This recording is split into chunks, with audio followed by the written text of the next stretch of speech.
Hey, today we are going to be talking about Belgium in bold action.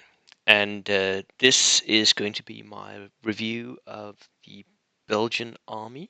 Um, it's going to be a rookie tutorial and it's going to be in the series of competitive nations. And the long and short of it is don't. Belgium is not a competitive nation. They're really not in the top bracket at all. They're in the minor nation bracket, and in that bracket, they are sort of okay. As a minor nation, they are sort of okay. Um, but it's very, very few minor nations that can actually compete in the top bracket. Poland is one. Um, France, maybe a little bit. Belgium, it lacks the broad selection of French units. So it's a worse off France basically.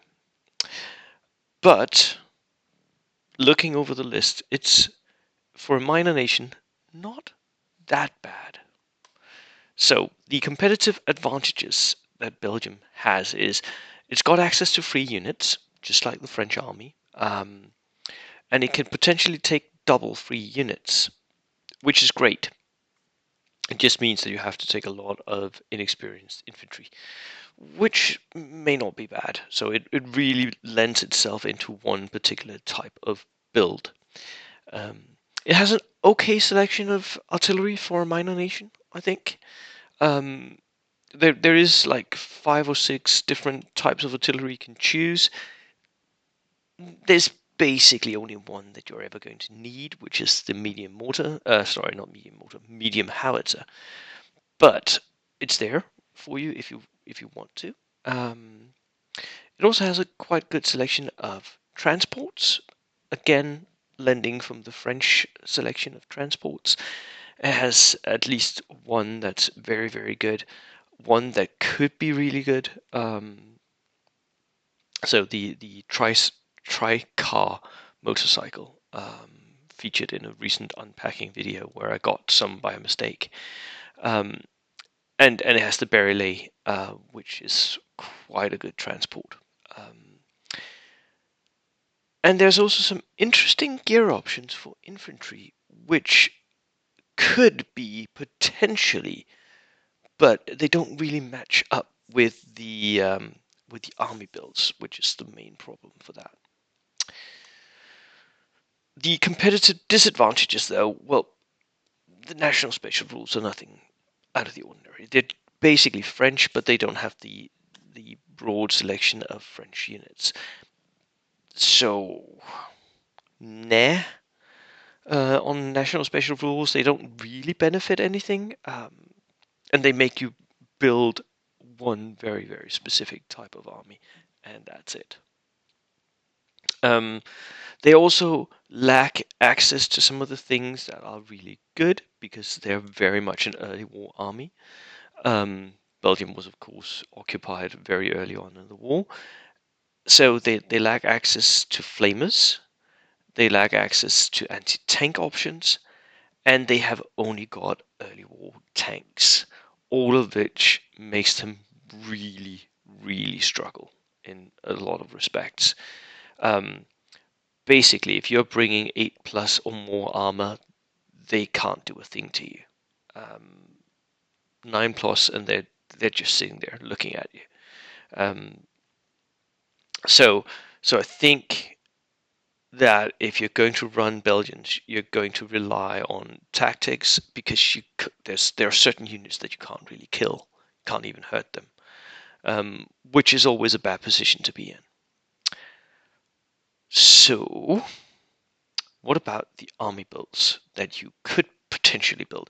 And I'm just saying potentially because I have never seen this done, not at one single tournament.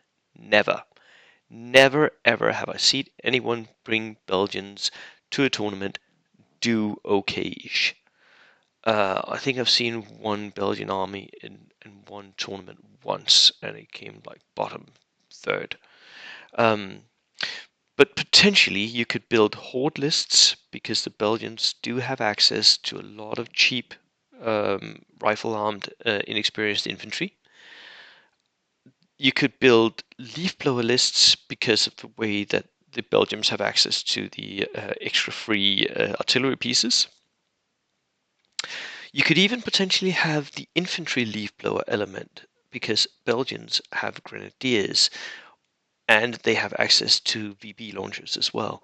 So you could have your infantry have HE that they can zero out with, which is, again, is an interesting build that we are seeing some Japanese armies run with. My friend Mark has run one at the World Open War. Um, and you can do okay with these, but they are finicky to use. You could also run cavalry lists because Belgium apparently had cavalry and they are veteran cavalry. Um, they, of course, have got no special rules to benefit them, but they are veteran tough fighters on horseback, which is not bad in itself.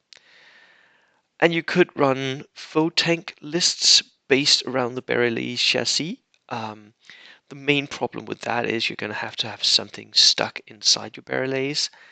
And if you get charged, you have to go out and that has to fight, and you haven't got anything that really is good inside those Barrelais. So, um, but you could build that. But you can see that there's a very limited range of stuff you can do with the Belgian army here. You're going to have to stuff out uh, to fill out the ranks with inexperienced infantry at some point, maybe, or you're going to go all cavalry or all grenadiers. Those are the three options. And for the rest, just stuff out as much as you can of the HE because it's the only thing that's really good. And it's not that special because the French have it as well. So standout units and gear for me is the inexperienced infantry. Not that they stand out much, but it's just that it's your go-to basically. It's what you'll start out buying once you start buying in a Belgian army. Get yourself medium howitzers, at least two. You're going to probably need three, because I think the most competitive build that you can build with Belgians is a dual platoon where you have two medium howitzers, one in each platoon, and the free one that's three medium howitzers. That I think would be a good start on something approaching competitive Belgium. I also think that the Grenadier unit, with the potential of having three light mortars in it, is a fun little interesting bit. It becomes very expensive, but it is quite a lot of shots where you have the potential of zeroing in. Veteran cavalry might be a good slide in into another build where you have that as a fire extinguisher that can move to one area of the battlefield really quickly. And of course, the Barrelais is just an awesome little transport unit. It's close-topped and it's armored. So the only thing that really sucks there is you don't have access to engineers. If you had Belgian engineers, stuffing them into Barrelais would be just the way to run it. But you don't. Belgium also has access to the BAR, which is a really nice addition.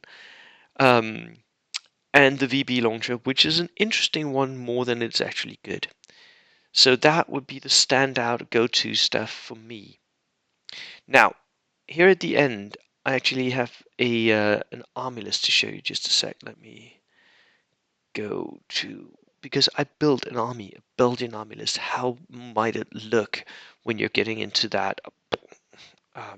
Just to show you guys how a potential army list for a tournament Belgium army might look. And this is it. So I've built this an easy army. 17 order dice, 1,000 points. I've built the lieutenant with 2 extra men so they can all get machine guns and potentially sit inside a Barrelais somewhere, or because they're a 3-man group, they're not vulnerable to preparatory bombardment anymore. Just have them out in the open, somewhere where the enemy can't snipe them, basically. Then I buy the Grenadier section. Look, this is very, very expensive. 155 points for just 7 Grenadiers. Nope, I boosted it up, didn't I? I boosted it up to 8. So I have a few extra bodies in there, riflemen, that I can take off from the light mortars. I think actually I would start out by killing off the loader for the light mortars, because that -1 doesn't really affect the light mortar, does it?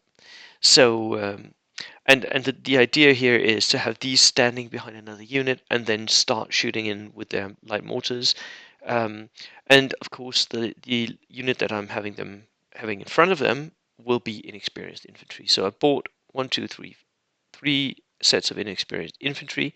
I can't remember if the rule is 3 or 4 inexperienced infantry, but if it is 3, can't be bothered to go and find my France and the Allies book.